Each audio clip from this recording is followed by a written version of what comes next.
Bonsoir. Bonsoir. Bonsoir.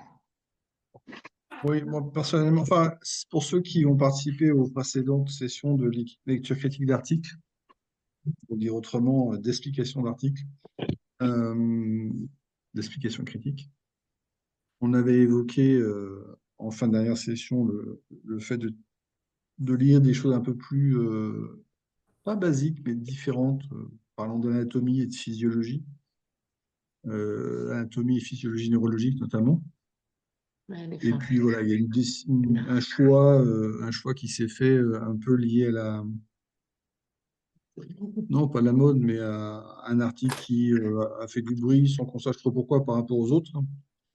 Enfin, en tout cas, moi, la lecture du papier, et on va la voir ensemble, il y a des informations, mais la chute est un petit peu, j'anticipe, hein, la chute est un petit peu décevante. Alors, c'est un gros papier, il y a Hmm. comme de manière assez régulière, il y a une quinzaine de figures qu'on va pas expliquer in toto, d'ailleurs même pas les voir toutes parce que il y a un peu de redondance et puis il y a un risque qu'on se perde au fur et à mesure de la séance, sachant que globalement on a une heure pour échanger. Et je pèse mes mots quand je dis échanger. Donc si vous êtes d'accord, sans plus attendre, à moins qu'il y ait une contre-indication, on va commencer. Voilà le papier. Vous Euh, le voyez? Vous le voyez? Oui, Vous êtes oui. en grand. Ouais, En ouais. grand. Oui. Donc, si je traduis le titre, c'est une supplémentation en acide lipoïque, alpha-lipoïque, améliore les altérations dans le modèle cellulaire de la taxide Friedreich.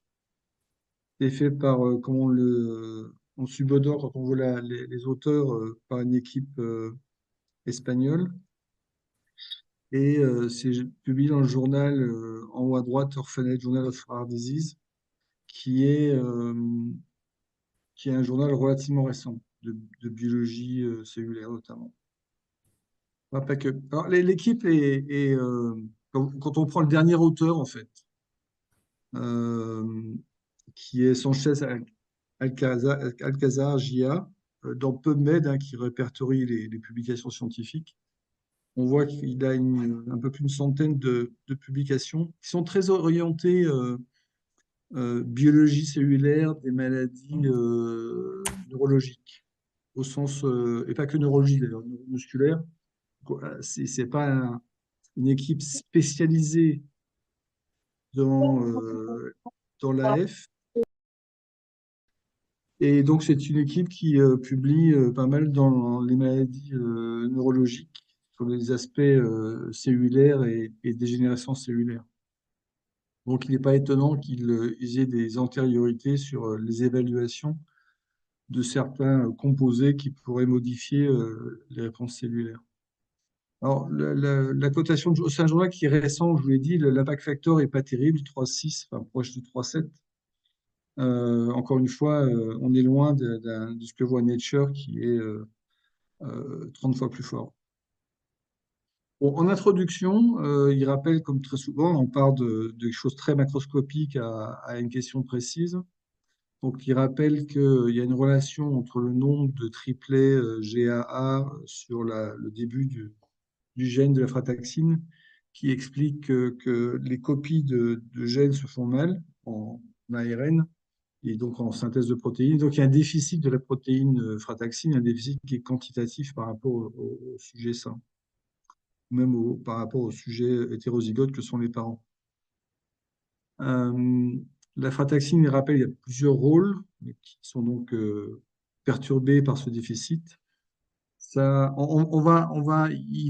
vont expérimenter l'acide alpha-lipoïque dans chacun de ces rôles. C'est pour ça que l'article est un peu long, voire un peu redondant. Et donc, la frataxine a plusieurs rôles qui sont perturbés par ce déficit dans le métabolisme du fer qui paraît accumulés dans la cellule ou mal répartis entre la cellule et dans la mitochondrie. Dans le métabolisme du calcium dans les mitochondries, euh, dans la synthèse des complexes fer-soufre. Et là, on est au cœur de la machinerie mitochondriale qui permet la synthèse d'énergie, en fait, hein. C'est la combinaison du cycle de Krebs et de la chaîne respiratoire qui se déroule dans la mitochondrie qui aboutit à la synthèse d'énergie. Euh, et c'est ça qui est franchement perturbé et qui est sans doute le cœur du problème, enfin, un des problèmes majeurs dans la maladie. Et puis, vous savez qu'en aval de la mitochondrie, du fait de ces dysfonctionnements de mitochondrie, il y a un excès de stress oxydatif qui peut être une boucle d'amplification vicieuse, en fait. Ça altère le fonctionnement cellulaire. Et c'est sur cette partie-là post-mitochondriale que agit l'OMAV, qui est donc est un médicament disponible depuis 2 ans maintenant. Alors, le fonctionnement d'enzymes clés alors, c'est une répétition, je suis désolé. Le fonctionnement d'enzymes clés du fonctionnement mitochondrial est altéré. Et on va revoir ça rapidement. On est au cœur de la synthèse d'énergie cellulaire sous forme qu'on appelle d'ATP. Alors, justement, puisque vous avez, oui, il y a deux mots qui sont sur le dernier item, sur la diapositive, pardon, c'est l'aconitase et les complexes mitochondriaux. Eh bien, effectivement, l'aconitase est une enzyme qui est au début du cycle de Krebs que vous voyez là. Donc, en gros, c'est une réaction en plusieurs étapes, en 9 étapes qui aboutit à la production d'énergie. Et l'aconitase est au début de ce cycle. Pour ceux qui ont entendu parler de la L-carnitine dans les maladies mitochondriales ou qui ont peut-être pris de la L-carnitine, la L-carnitine en fait est un donneur du premier principe, l'acétylcoenzymat. Ça permet de faire accéder ce premier intervenant du cycle de Krebs dans la mitochondrie. Donc, il n'est pas étonnant dans les mitochondriopathies où il y a un dysfonctionnement de la mitochondrie, on est assez rapidement proposé ce type de thérapeutique.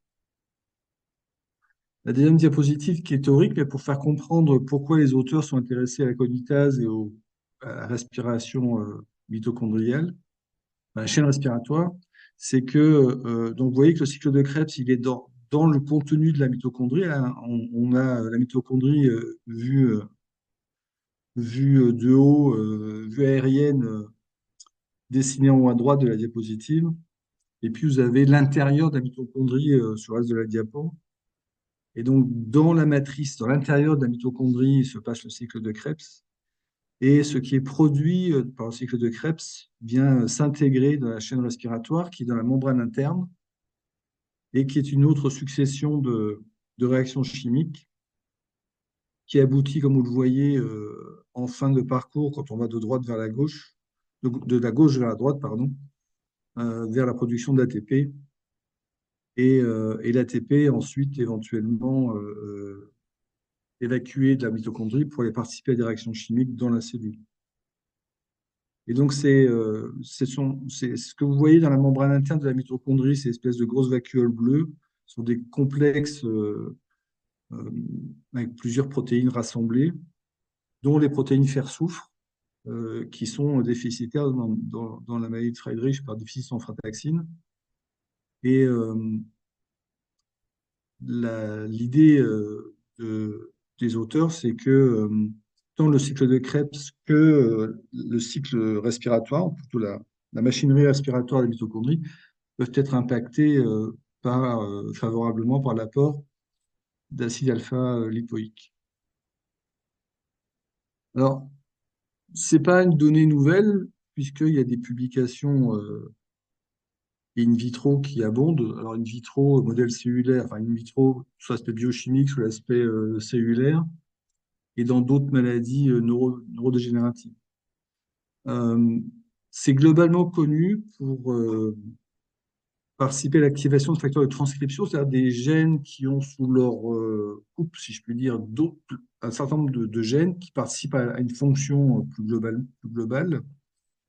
Et parmi ces facteurs de transcription qui sont activés, entre guillemets, par l'acide alpha-lipoïque, il y a NRF2. NRF2 étant un facteur de transcription de toute machinerie qui permet de protéger les cellules contre les excès de résidus hyperoxygénés, ce qu'on appelle le stress oxydatif.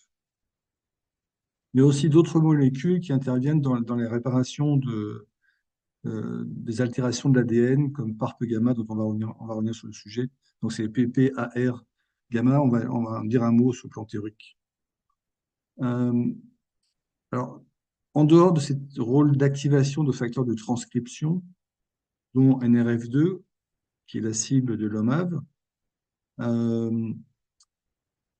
ça peut aussi servir de captage de molécules issues du stress oxydatif. Donc, on épargne la cellule de ce stress oxydatif. Ça augmente le système cellulaire qui régule à la baisse le système de stress oxydatif. Ça va avec l'action bénéfique de NRF2. Donc, ça diminue, voire ça aide à la réparation des dommages cellulaires induits par le stress oxydatif. Et puis, ça participe à la régénération des antioxydants naturels que sont le glutathion et la vitamine E. Donc, toute chose qu'on peut attendre comme effet favorable dans la maladie dont on parle. Alors, deux points sur les récepteurs PARP gamma, parce on va en parler dans ce travail. Ce sont des données issues de la cancérologie, hein, ces données-là, avec de vraies avancées thérapeutiques ces dernières années. Les récepteurs PARP, c'est en fait des enzymes qui sont impliquées dans la réparation de l'ADN. Et ce qu'on a montré, c'est que un peu paradoxalement, si vous voulez, c'est que les inhibiteurs de PARP sont des anticancéreux qui, en laissant des erreurs de copie d'ADN se reproduire, qui ne sont donc pas réparées, conduisent à la mort cellulaire. Or, c'est quelque chose qui est favorable entre une cellule saine et une cellule cancéreuse. Ce sont les cellules cancéreuses qui iront plus vite vers la mort cellulaire. Et donc, ces inhibiteurs de PARP, un peu paradoxalement, sont maintenant donnés dans certains cancers évolués du sein ou de l'ovaire. Alors, je me suis permis d'aller voir ce que dit Wikipédia de cet acide lipoïque, histoire que vous ayez la formule chimique et l'aspect tridimensionnel de la molécule sous les yeux. Vous voyez, c'est une petite molécule avec notamment deux atomes de soufre. Simplement pour illustrer le fait que c'est quelque chose qui va participer peu ou prou à la formation des complexes fer-soufre qui sont importants dans la chaîne respiratoire, comme on l'a vu dans la mitochondrie, dont on avait déjà parlé dans des réunions à Nohant.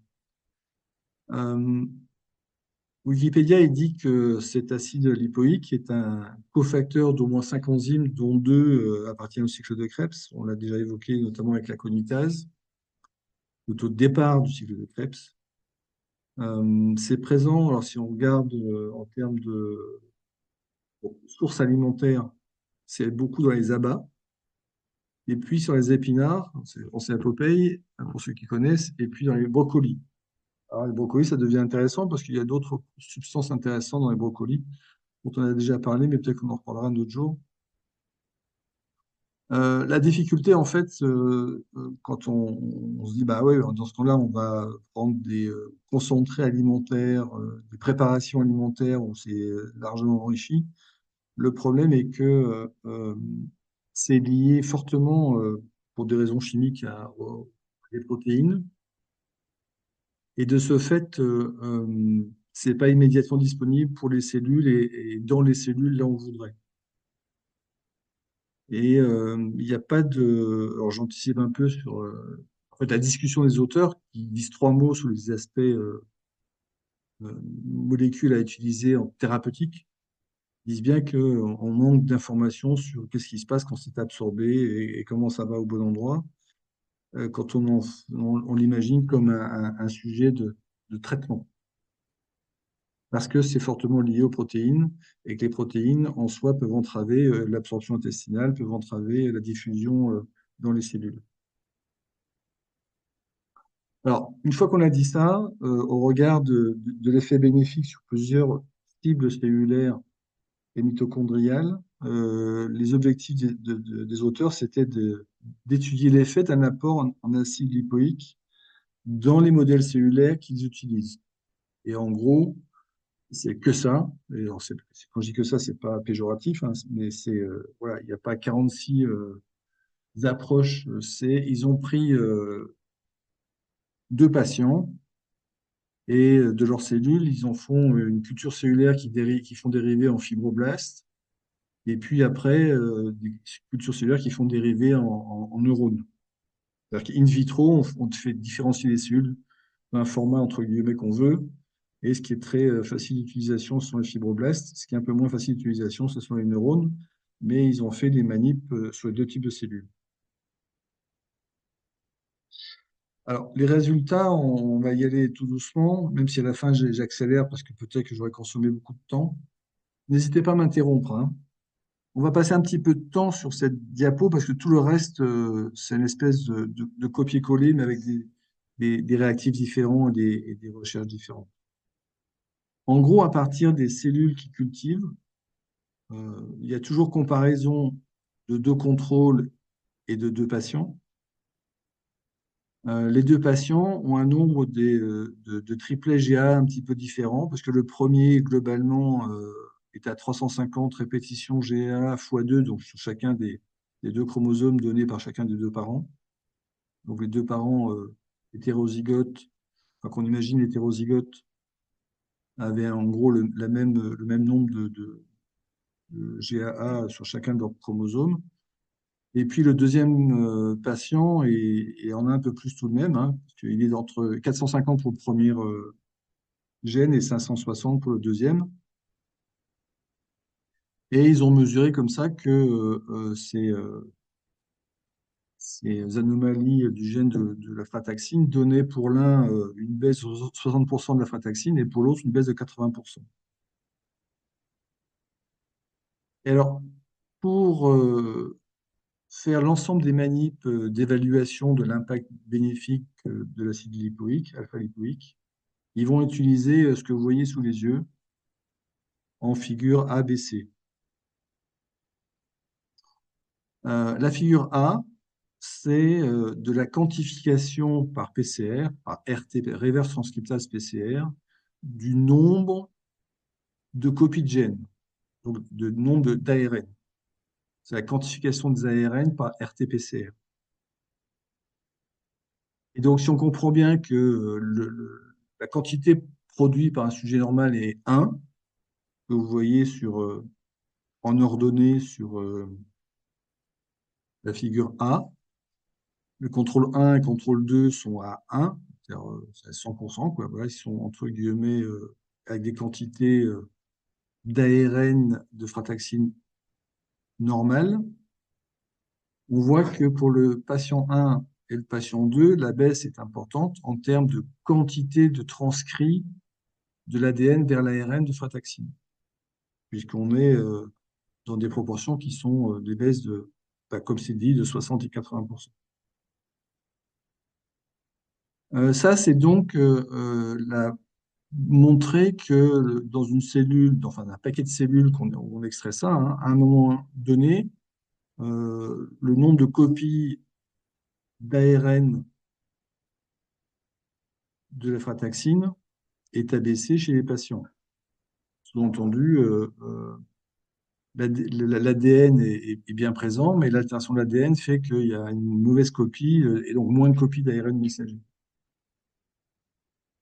Euh, Vous savez que l'ARN messager ensuite est traduit en protéines, en synthèse de protéines, et c'est en fait le principe de la figure 2, où des mêmes cultures de cellules, on fait une extraction des protéines, on les fait migrer sur une membrane en plastique grâce à un champ électrique. Les protéines se déposent selon leur grosseur, si je puis dire, ce qu'on appelle le poids moléculaire, qui est en kilodalton, hein, ce qui est visible sur la figure B à droite, c'est en kilodalton. Et les protéines s'arrêtent là où le champ électrique ne les pousse plus, sur cette matrice en plastique. Et à ce moment-là, on fait un marquage par anticorps qui révèle la quantité de protéines déposées sur le gel. Euh, Quand vous voulez étudier un gène spécifique qui est potentiellement en défaut, pour être sûr que votre manip elle a bien marché, parce que vous pourriez ne rien voir et dire oh, bah, le gène n'est pas là, mais en fait, c'est ça, parce que, enfin, la protéine n'est pas là, mais c'est ça parce qu'en fait, votre manip a pas marché. Eh bien, vous utilisez une protéine qui est toujours présente.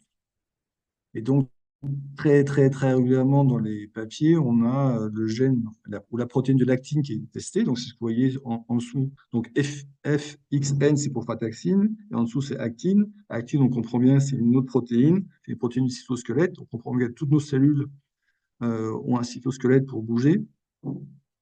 Et on prend l'actine comme référence parce que, a priori, si on n'a pas d'actine qui apparaît comme protéine, c'est on n'a pas bien marché dans notre manip. Il y a eu un défaut de manip et pas un défaut de cellule. Et donc, ce qu'on voit sur cette immunoblotte, c'est que la protéine frataxine, quand on compare les deux contrôles et les deux patients, eh bien, il y a effectivement une diminution de la quantité de protéine frataxine produite. Et cette quantité, elle est approchée de manière précise, si je puis dire, par la figure C. Mais la figure C n'est qu'un complément de la figure B qui montre effectivement la diminution en densité optique, si je puis dire, de la frataxine chez les patients comparativement aux deux contrôles. Donc ce type de manip, les auteurs vont les répéter pour chaque question posée. Donc à la question est-ce que chez ces patients, on observe, comme c'est décrit, une diminution d'expression de certaines enzymes qui interviennent dans la synthèse des groupes fer-soufre, des complexes fer-soufre, qui sont censés diminuer par carence en frataxine. Eh bien, la réponse est, alors je ne vais pas lister ce que veulent dire les différentes enzymes qui sont testées sur les 4 lignes, mais ce qu'on peut voir assez facilement, c'est qu'effectivement, quand on compare P1, P2 à C1, C2, on voit qu'il y a un effacement sur l'immunoblotte de ces protéines, ce que l'on trouve après en densité optique sur les schémas de droite. Donc oui, leur modèle cellulaire reflète bien ce qui est connu en lien avec le déficit en frataxine. Euh, Après, la question qui est posée dans cette deuxième étape, c'est est-ce que on arrive à bien observer la diminution de l'activité enzymatique aconitase, hein, c'est qu'au début du cycle de Krebs, du fait de cette carence en frataxine. Alors, je, je, je rappelle à cette occasion que l'aconitase est une enzyme qui est en fait conformation qui peut être diverse et il y a une forme dans le cytoplasme et il y a une forme dans la mitochondrie. Et les auteurs montrent au passage que cette activité aconitase, elle est diminuée chez les patients, comme on le voit sous les mêmes histogrammes que vous commencez à connaître, autant au niveau du cytoplasme, globalement dans la cellule, mais aussi plus précisément dans la mitochondrie. Alors, ce qui est pas inintéressant, vous verrez sur l'ensemble des résultats du travail, enfin pas inintéressant, c'est à la fois connu, à la fois c'est toujours bien de le voir, de le montrer, de le voir, c'est que il y a une relation, même si elle est pas parfaite, il y a une relation entre le nombre de GAA et puis les déficits observés. Et je vous rappelle que le patient 1 a un peu moins de GAA que le patient 2 sur ces deux bras, ces deux allèles de la frataxine. Donc ça, c'est pour montrer que une enzyme qui intervient au début du cycle de Krebs, eh bien, est sous-représentée quand on est effectivement déficitaire en frataxine. Et de la même manière, quand on s'intéresse à qu'est-ce qui se passe dans les sous-unités des complexes mitochondriaux qui participent à la chaîne respiratoire, donc là, pour aller un peu dans le détail, je vous ai indiqué ce que voulait dire, ce que c'était deux des trois sous-unités protéiques testées, NDUFS1 et VDAC. Globalement, voilà, ce sont des sous-unités protéiques qui sont vraiment importantes dans la chaîne respiratoire, donc celle qui est inclue dans la membrane interne des mitochondries.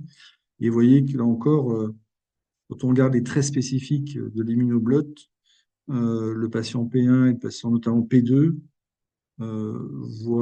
fait beaucoup moins de synthèse de protéines qui participent à la chaîne respiratoire.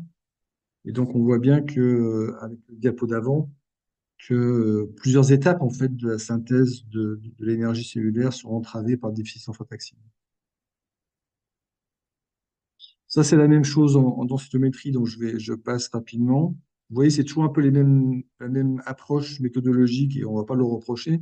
Simplement, ça fait un article très long. La question suivante, c'était est-ce que, puisque la frataxine joue également un rôle dans le devenir du fer dans la cellule, est-ce que dans leur modèle cellulaire, il y a des anomalies de répartition des produits cellulaires qui interviennent dans ce métabolisme intracellulaire du fer? Donc là, c'est pareil, je vous en ai cité une, c'est IRP1. C'est une protéine qui interagit pour donner de la cognitase et qui se fixe quand la cognitase est déficitaire, quand il semble y avoir un manque de fer, c'est un produit qui va être stimulé et qui va stimuler la recherche de fer en fait, par la cellule. Et ce qu'on voit sur ce schéma, enfin cette figure, pardon, là aussi on est en immunoblotte, donc en précipité de protéines spécifiques. On voit que, il y a une surreprésentation de IRP1 et aussi de TFR, qui sont des protéines représentent la recherche de la cellule en fer. Et on sait que le fer est mal réparti et entre guillemets mal utilisé en cas d'AF, et c'est très très bien illustré par cette figure d'immunoblotte. Là, c'est la même chose. Là, encore une fois, en densitométrie, on voit que parce que le fer est mal réparti, parce qu'il est pas peu disponible, eh bien, on a une cellule qui fait des protéines visant à en obtenir plus. C'est un peu une image, mais c'est ça qu'on peut retenir.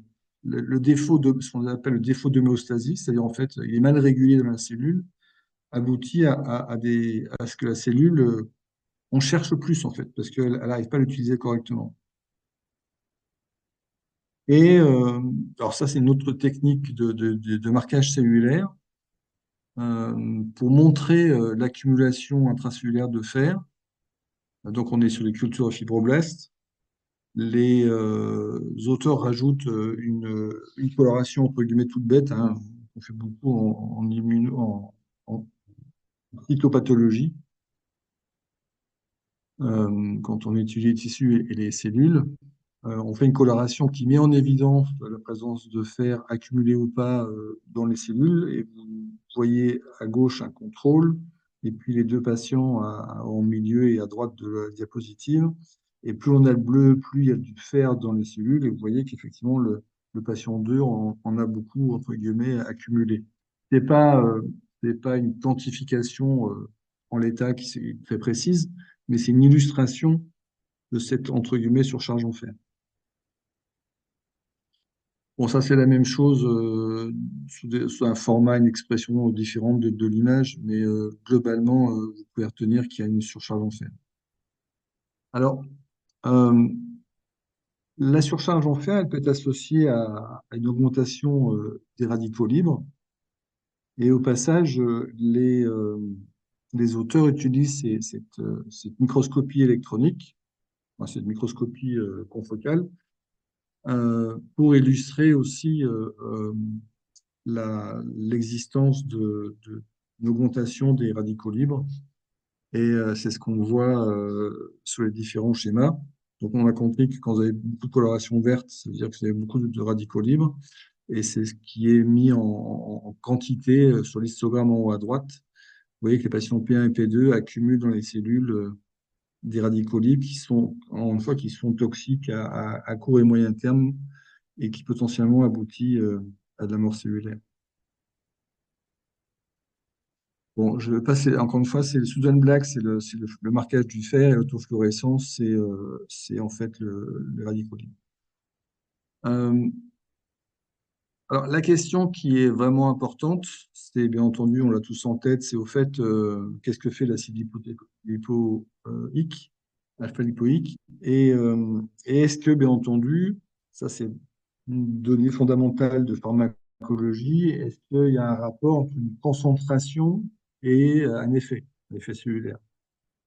Et donc, les auteurs, dans l'étape suivante, ont évalué des cultures de fibroblastes en différentes concentrations d'acide alpha-lipoïque. Donc, vous voyez en haut, la ligne ALA, c'est en micromoles. Et donc, vous avez 0, 1, 5, 10 et 50 micromoles qui sont testés. Et donc, bien entendu, on teste qu'est-ce qui se passe en termes de synthèse de frataxine, c'est encore un immunoblotte, et qu'est-ce qui se passe en termes d'actine, parce que ça, c'est le contrôle positif pour être sûr que la manip marche. Et donc, sous le contrôle, il n'est pas attendu qu'il y ait plus de frataxine synthétisée quand les cellules sont exposées à l'acide alpha-lipoïque. Et si l'hypothèse est bonne que ce genre de produit est utile à l'augmentation de synthèse de frataxine, on doit l'observer chez les patients. Et effectivement, chez le patient 1, on s'aperçoit que à 10 micromoles, on a peut-être plus de frataxine, à 1 et à 5 micromoles, et en tout cas plus que 100 apports d'acide lipoïque. Et chez le patient 2, la concentration qui serait peut-être la plus efficace, c'est 50 micromoles. Bizarrement, je rappelle que c'est le patient 2 qui a le plus grand nombre de triplets GA. Donc, il n'est pas inintéressant de voir que s'il y a un bénéfice ce genre de molécules, il y a un effet dose-dépendant, ce qui est en biologie toujours rassurant. Euh, alors, c'est la même chose encore une fois en densitométrie, donc je ne vais pas m'exciter sur le sujet, mais je vous les montre parce que vraiment les écarts sont importants.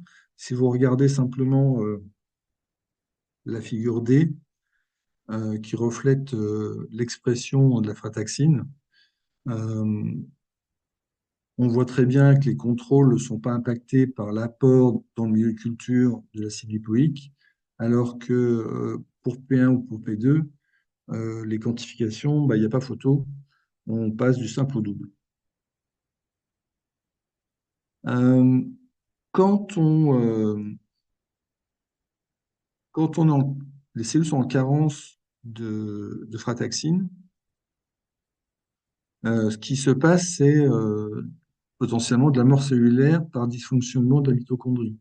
On appelle, je caricature un peu, la ferroptose. Donc la mort cellulaire, le mot usuel, c'est l'apoptose. Quand ça passe par un dysfonctionnement de la mitochondrie, ça s'appelle la ferroptose. Cette ferroptose, on peut l'induire par un produit chimique qui s'appelle l'érastine. Et ce que montre cette plaque de coloration de cellules, en fait, hein, c'est que cette induction de ferroptose, elle peut être en partie inhibée par un traitement préalable des cellules par l'acide lipoïque. Donc le contrôle, il n'y a pas de ferroptose ou très peu induite par l'érastine. C'est la coloration rouge à 25 heures en bas du diagramme. Quand vous laissez les cellules des patients P1, P2 stimulées stimulées, baignant dans l'érastine, vous déclenchez la ferroptose, donc la mort cellulaire par mitochondriopathie. Donc il y a plein de rouge en bas. Et puis quand vous pré-traitez ces cultures cellulaires pour P1, 10 micromoles d'acide alpha-lipoïque et puis 50 micromoles pour P2, ben, vous voyez qu'il y a une inhibition de la ferroptose. Donc, ça laisse entendre que non seulement l'acide alpha-lipoïque rétablit le fonctionnement de certaines enzymes, certaines protéines utiles au fonctionnement mitochondrial, mais qu'en plus de ça, ça protège du dysfonction mitochondriale au point d'empêcher la mort cellulaire. Donc, c'est une information qui est bien entendu importante.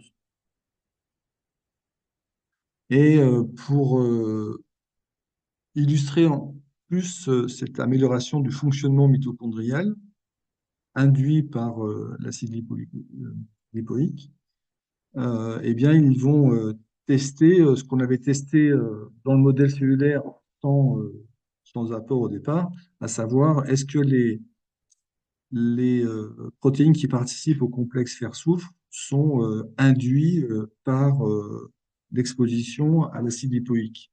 Et effectivement, sur l'ensemble donc vous voyez, sur la première bande, on voit que à 10 micromoles pour le premier patient et à 50 micromoles pour le deuxième, on a une augmentation de la bande de frataxine. Et puis, alors c'est pas valable forcément pour l'ensemble des bandes, enfin, des protéines testées, mais la deuxième est assez caricaturale.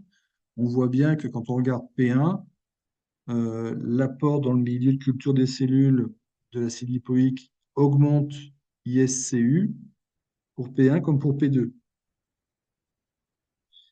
Et c'est également sans doute valable pour l'avant-dernier, MT pour mitochondrie, ACP, où on voit que notamment pour P2, il y a une augmentation de synthèse de cette protéine qui participe au complexe fer-soufre quand on est avec des cellules qui sont préalablement traitées par acide lipoïque.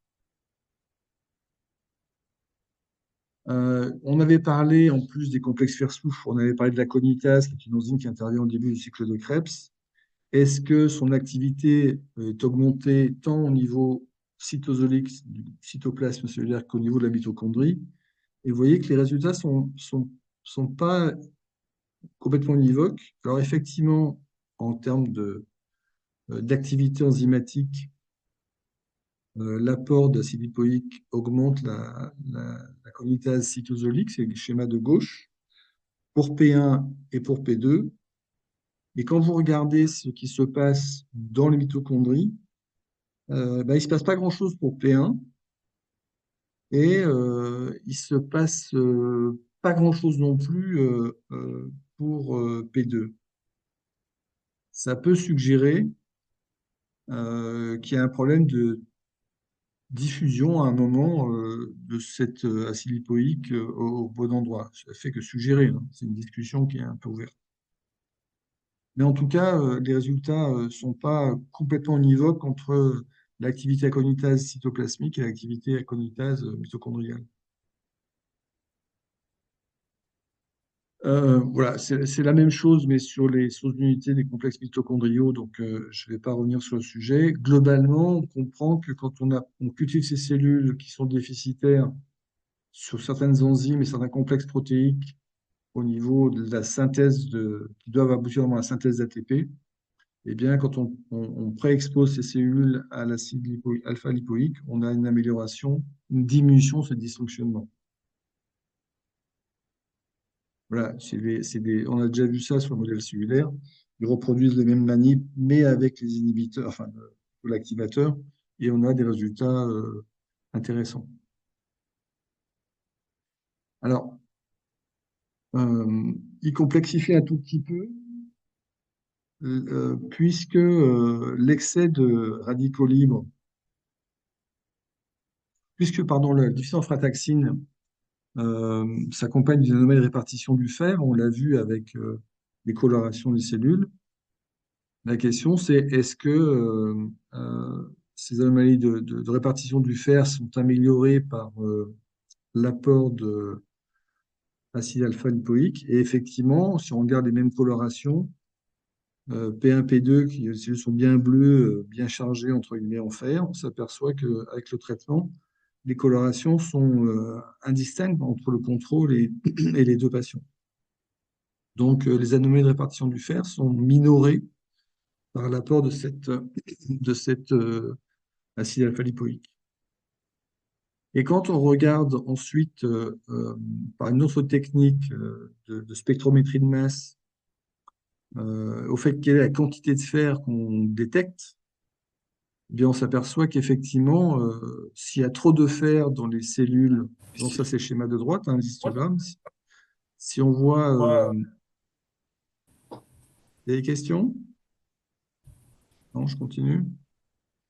Si on regarde par spectrométrie de masse c'est une technique adaptée à la détection des métaux, euh, on s'aperçoit que ben, effectivement, il y a plus de fer dans les cellules des patients, P1, P2, c'est des histogrammes jaunes et violets. Et quand on expose ces cellules à l'acide alpha-lipoïque, eh bien, cette quantité de fer dans les cellules diminue assez franchement, même si ça ne revient pas au niveau des cellules des sujets contrôle. Donc, ces deux expériences pour mener à la même observation que l'apport de cet acide alpha-lipoïque permet sans doute une part de régression des anomalies de répartition du fer et de la charge en fer des cellules. Il y a deux aspects. Il y a la répartition, d'une part, et puis la charge globale, d'autre part. Et dans ce dernier, je crois que c'est la dernière diapositive, je suis désolé, je vous ai un peu chargé la barque. La vraie question, c'est au fait comment tout ça agit. Quelle est l'hypothèse pour que cet acide alpha-lipoïque puisse augmenter notamment la synthèse de frataxine et rétablir le bon fonctionnement de la mitochondrie ou diminuer le dysfonctionnement de la mitochondrie? On ne sait pas, c'est pas normalisé, mais c'est moins dysfonctionnant. Eh bien, en fait, on fait là, on joue un peu comme en cancérologie, on met un inhibiteur des enzymes qui réparent l'ADN. Et on s'aperçoit, donc c'est le T007-0907, un produit chimique hein, qui n'a pas de nom. C'est très souvent le cas au début, avant potentiellement enfin un médicament. Et vous voyez que quand on met cet inhibiteur des PARP gamma, eh bien, on a une 19h13, diminution 18h. du bénéfice de l'acide alpha-lipoïque, laissant entendre que ce bénéfice passe par les récepteurs PARP gamma. Hein, c'est un inhibiteur qui montre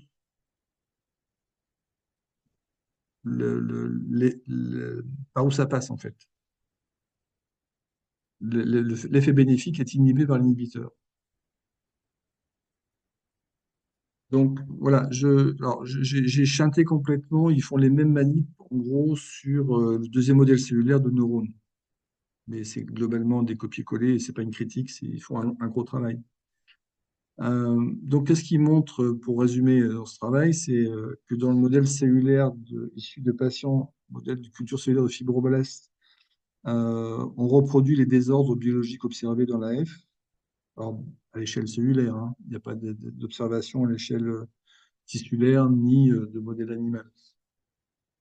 Et que ces désordres suscités, démontrés, sont en tout ou partie corrigés par l'ajout d'acide lipoïque dans les milieux de culture, incluant une correction partielle du déficit en frataxine, incluant une correction partielle du déficit en énergie produit par les mitochondries, incluant une régression partielle des anomalies de l'homéostasie du fer intracellulaire et une diminution en fait de l'excès de production de radicaux libres. Donc ça agit sur l'ensemble a priori des dysfonctionnements cellulaires induits par la déficience en frataxine. Donc ça en fait un candidat médicament ou substitut alimentaire vraiment intéressant.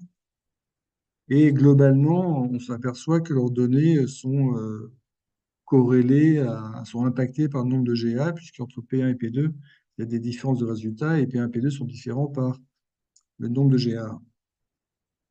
Alors, bien entendu, ce qui est gênant dans ce papier, c'est qu'on est mais c'est comme ça que ça commence au départ, hein, dans des modèles cellulaires exclusivement. Il n'y a pas de modèle animal. Et bien qu'il ne s'attarde pas du tout sur le sujet que je voulais dire en introduction, c'est une équipe qui travaille sur le phénomène cellulaire, mais dans différentes maladies neurologiques. Et globalement, il n'y a pas de maladie, il y a pas de maladie neurologique qui est complètement bénéficiée de l'apport de ce type de substituts alimentaires ou de composés chimiques. Et puis, une de leurs dernières phrases, peut-être, et qui est un peu décevante, qui fait un peu flop, c'est-à-dire que c'est connu, en fait, qu'on n'arrive pas à savoir précisément quel apport alimentaire pourrait être bénéfique, encore une fois, parce que le produit est collé à des protéines, euh, et que ça gêne notre compréhension de la destinée de ces produits dans l'organisme. Et on ne sait pas à ce moment-là comment ça va être incorporé dans les processus enzymatiques où l'acide lipoïque apparaît comme un cofacteur important. Et donc, sur le plan expérimental, cellulaire, on est plutôt heureux de voir un produit qui agirait sur plusieurs étapes dysfonctionnantes dans la F, mais les auteurs ne posent aucune solution pour dire, bon, bah, en fait, quelle étape d'après, comment on pourrait évaluer au plan pharmacologique un apport, quel qu'il soit, d'acide lipoïque à partir des stocks alimentaires ou d'extraction alimentaire. Voilà, donc ça fait quand on a lu 20 pages d'articles, quand on tombe là-dessus, c'est bien entendu un peu décevant. Il n'empêche que le niveau de bénéfice potentiel est important. Là, c'était ma dernière diapo. J'espère que je ne vous ai pas saoulé. Si j'ai plus de bruit de l'autre côté de l'ordinateur, ça me gêne beaucoup. Je ne sais pas si vous êtes dans le coma, si vous avez été faire autre chose. Non, mais Non, tout va merci bien. Pierre-Marie pour les explications qui sont hyper intéressantes et je pense intéressantes pour beaucoup de toxiques. Bah, J'ai c'est une gentil. question, Pierre-Marie. Oui. Une fois qu'on a pris ça comme info, à quoi on peut s'attendre? Qu'est-ce qu'on peut faire? Est-ce que l'acide alpha-lipoïque existe déjà? Enfin, il existe, mais est-ce qu'il existe déjà sous forme de traitement? Est-ce Bah, que... vous trouvez dans le commerce, parce que si vous tapez sur le net acide alpha-lipoïque, vous allez trouver des compléments alimentaires riches en ce produit. Mais du coup, est-ce qu'il y a un intérêt ou pas? Ben, il n'y a pas de données publiées sur un tel sujet. Il y a, ils ont, je l'ai dit, hein, les auteurs, c'est une de leurs dernières phrases d'article de discussion en plus, hein, on a envie de dire pourquoi ils l'ont pas dit plus tôt, mais bon, après ça donnait plus envie de le lire, mais on n'a pas de données, on n'a pas de données précises sur qu'est-ce que devient je dis n'importe quoi, si demain on prend 1 gramme de cet acide alpha-lipoïque, si on prend 1 gramme, comment c'est distribué encore? Comment c'est distribué dans la cellule? On n'a aucune idée. Et de ce fait, les 10 micromolaires pour l'un et les 50 micromolaires pour l'autre patient, enfin l'autre pour le modèle cellulaire de patient, comment on pourrait avoir l'équivalent dans nos cellules? Enfin, moi, j'en ai aucune idée. La référence qui est citée, j'étais là regarder rapidement, c'est une revue générale sur le sujet et elle est pas précise du tout. Simplement, la chose sur laquelle les gens s'accordent, c'est de dire, comme souvent, hein, il y a certains médicaments qui sont très fixés, enfin, c'est pas un médicament, mais il y a des substances qui sont très fixées sur les protéines. Ça donne des caractéristiques pharmacologiques particulières. Et, et pour l'instant, je n'ai pas d'informations précises, même vagues d'ailleurs, à vous fournir sur le fait qu'est-ce qu'il faut faire demain.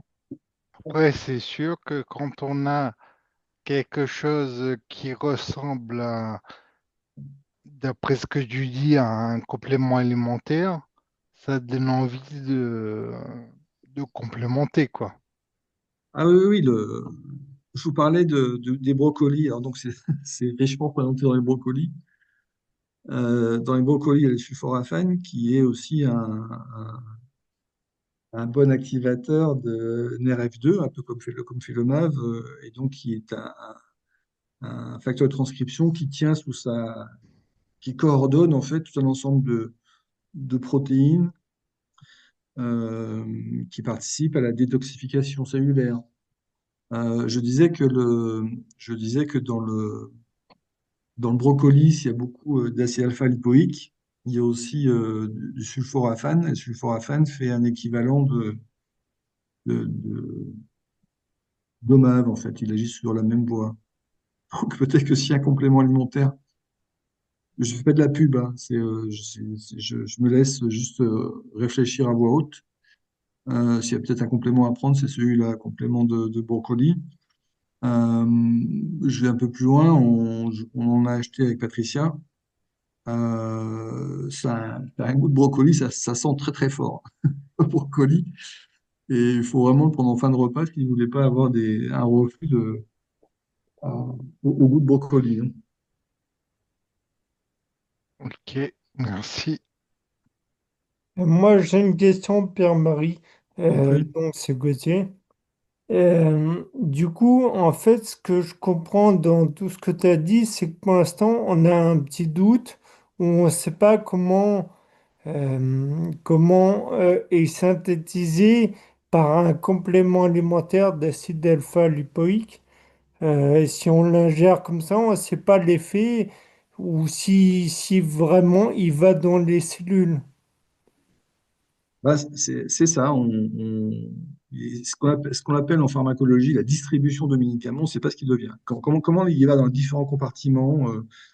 On peut assez facilement comprendre, caricature, hein, qui traverse la barrière intestinale, voilà, parce que c'est une petite molécule. Mais comme il est complexé à une protéine, la protéine elle doit être dégradée. Qu'est-ce que ça devient après? Puis une fois que c'est assimilé, donc ça passe la barrière intestinale. Comment c'est distribué dans les différents tissus, parce que chaque tissu a entre guillemets, ses barrières anatomiques, hein. Et, euh, et donc le devenir, la distribution du médicament, si on dit que c'est un médicament, la distribution du médicament est totalement inconnue. Alors, il y a la distribution tissulaire, ça nous intéresse pour le cœur, le système nerveux central, les muscles, et la distribution intracellulaire, dans le cytoplasme, dans les mitochondries, et là où c'est utile. Et donc, un vrai challenge, enfin un vrai challenge, ça serait un vrai challenge que d'écrire tout ça, parce que si la molécule est utile, il faut bien entendu l'amener là où elle est utile. Hein, c'est, c'est quelque chose qui est souvent méconnu, enfin, en pharmacologie. Il faut être actif au site actif, faut parvenir au site actif via la diffusion. Et quand vous êtes pas au bon endroit, ce que vous avez, c'est surtout des effets secondaires. On ne parle même pas d'effets secondaires pour ce produit, hein. Et voilà, c'était de la pharmacologie générale. Il y a zéro donnée publiée. Si je regarde les auteurs et si je traduis rapidement la revue, j'ai lu en plus, j'ai lu en travers, hein, il n'y a pas de données de pharmacologie, distribution de médicaments de ce type publiées. Donc, Est-ce qu'il peut y avoir des recherches complémentaires pour voir s'il y a moyen de transformer cette étude-là en complément alimentaire, effectivement, qui pourrait être positif pour les patients, quoi. à partir du moment où enfin, si les publications se multiplient in vitro, dans le modèle animal, pour dire que il se passe quelque chose, on imagine qu'à un moment ou un autre, il y aura des Les spécialistes labos. de la Ouais. pharmacologie qui vont s'intéresser aux produits, hein. Mm. Mais on est dans le... Alors, il n'y a pas de mais la méthodologie en pharmacologie, elle est aussi très riche. Euh, c'est des problématiques qui sont pas réellement nouvelles. Mais comme c'est des produits qui sont entre guillemets c'est pas de l'invention chimique, c'est des produits qui existent dans la nature. Il n'est pas évident que d'emblée, un laboratoire s'intéresse à ça. Les équipes académiques s'intéressent à ça et dessinent un potentiel bénéfice pour les patients avant qu'on passe à une échelle, ou toujours qu'on passe à une échelle entre guillemets industrielle. Ouais. Mais voilà, je suis pas du tout spécialiste de nutrition. Je fais que répéter ce que j'ai lu un peu rapidement sur un tel sujet, c'est que globalement, on est à zéro donnée précise sur, en fait, encore une fois, si je prends 1 gramme ou 100 milligrammes, peu importe, de ce produit, qu'est-ce que ça donne à l'organisme? On n'en sait rien. Alors, manifestement, il y a plein de compléments alimentaires sur le sujet. Tapez encore une fois acide alpha-lipoïque, il n'y a que ça qui sort sur Internet, hein. Donc voilà, le produit, entre guillemets, est disponible. Je ne sais pas quel est le niveau de purification mais voilà, je ne Ouais. peux pas en dire plus. Merci. Ben, je vous en prie. Je persiste à penser que euh, ce type d'article, c'est peut-être compliqué, mais celui-là, je crois qu'il était un peu compliqué, parce qu'il répétait en plus les manips plusieurs fois. Bref. Euh, Ça permet d'aborder un peu de la méthodologie et d'aborder un peu de physiologie, de répéter qu'il y a une différence entre le cycle de Krebs et chaîne respiratoire, mais que c'est complémentaire, de visualiser où ça se passe dans la mitochondrie, de comprendre qu'il y a des choses qui sont dans la mitochondrie, puis des choses qui viennent de la cellule pour aider la mitochondrie. Enfin, ça peut paraître évident, mais là, on le visualise plus. J'ai envie de dire, c'est surtout ça qu'il faut peut-être retenir, ces mécanismes de complémentarité, d'organisation cellulaire. Bon, bah écoutez, si vous n'avez pas d'autres questions, on peut peut-être s'arrêter là. Je ne sais pas Merci si... beaucoup. Ben, de rien, Ouais. j'ai pas regardé sur le chat s'il y avait des questions. Bah, excuse-moi, je t'en pose une autre là. Est-ce que les auteurs là prévoient de faire une étude ou d'autres études suite à à Oui, ces travaux, ou tu l'as déjà dit quand tu as dit qu'il n'y en avait pas de prévu en non, général ou... non, ils suggèrent pas qu'ils vont aller approfondir la chose. Mais Ok. c'est pas étonnant, encore une fois, quand on regarde les publications de l'équipe. Hmm.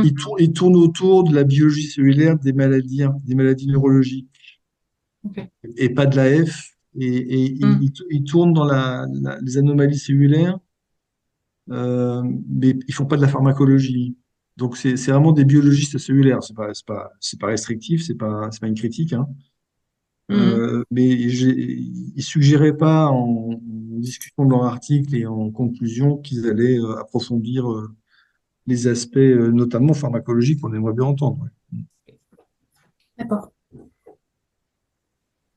Voilà, écoutez, merci de votre attention. Je pensais vous avoir noyé, mais vous dites que pas tant que ça. Mhm. Merci beaucoup, hein. Bah, je vous en prie, je vous en prie. Merci. Merci Merci. beaucoup. Allez, à bientôt. Merci. À Merci, bientôt. au Au revoir. revoir. Bonne Au revoir. Merci soirée. Pierre-Marie. Au revoir. Bonne soirée.